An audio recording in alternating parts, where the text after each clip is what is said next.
I've spent the year collecting the plastic left behind from our groceries. Here's what I've ended up with.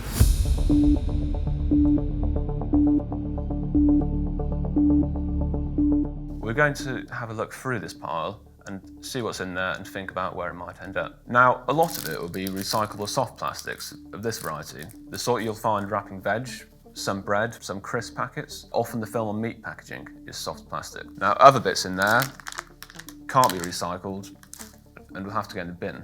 This pile here, none of this is recyclable. There's no environmentally friendly next step for any of this. Some of it will go to landfill, where it will take varying lengths of time to decompose. Most of it will be burned along with other household waste as fuel for the power grid. About half of UK household waste is burned these days. About 7% goes to landfill, the rest is recycled. For food waste, incineration is considered less polluting than landfill because it prevents the release of methane that would occur if it were left to rot. But with plastic, which is mostly made from fossil fuels, burning it releases 175 times more CO2 than if it were left to decompose. Now, plastic is becoming an increasing proportion of what is sent to the incinerator, and a recent investigation by the BBC found that burning waste was now Britain's most polluting way of producing power since the last coal plant shut. And, well, this is my individual contribution to that. Now, this pile is for recycling. Where might it end up then? As it stands, I can only recycle this if I go to a big supermarket where they have soft plastics recycling points. This was a scheme supermarkets introduced in 2021, and the data isn't there to show how successful this has been in terms of volume, though polling has found that awareness of the schemes has risen. By 2027, the government is aiming to introduce a home collection service for soft plastics recycling. We can't say with confidence that we know where this is going to end up. A recent investigation into supermarket schemes by Everyday Plastics placed tracking devices in a few dozen packages that were disposed of in supermarket bins. Of the 17 packages that they successfully tracked to their end destination, 12 were incinerated. Soft plastics can be difficult to recycle. They can easily be contaminated. This packet of coriander, there's little bits of leaves left on it. That can't be recycled. That will go to be burned. For the bits that can be recycled, they can be reused, but we can't maintain their structural integrity enough to use them for the same purpose again.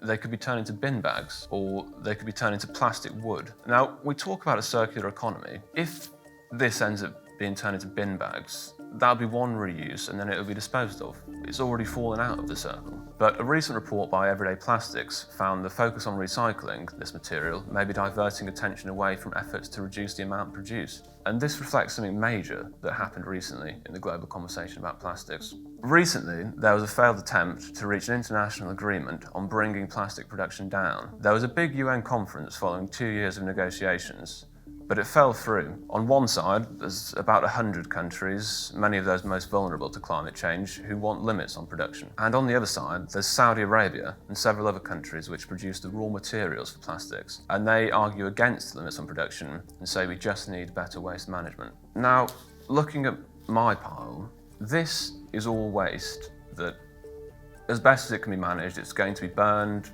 perhaps some of it will go to landfill. This can be recycled, though we aren't sure where it will end up, and even if it is recycled, it can't be turned back into food packaging.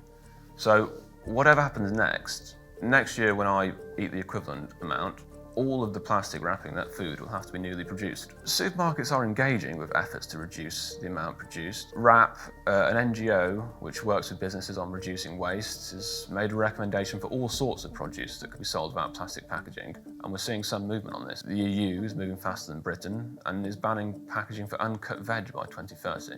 Now, you talk to a supermarket and they'll tell you that fruit and veg wrapping gives the produce a longer shelf life and reduces the chance it will go to waste. WRAP found that's not quite right, and most produce will last as long with or without plastic.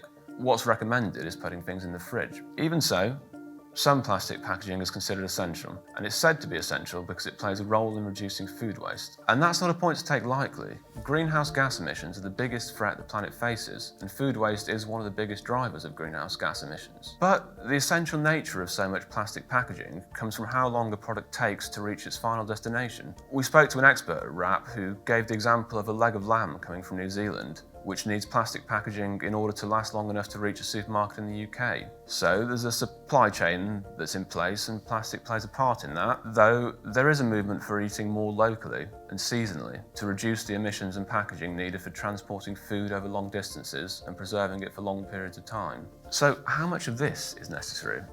And how much of that is necessary because of the way that we accept that food production and supply must work within the bounds of our society? Does essential just mean that it's very difficult to see how you move away from using it?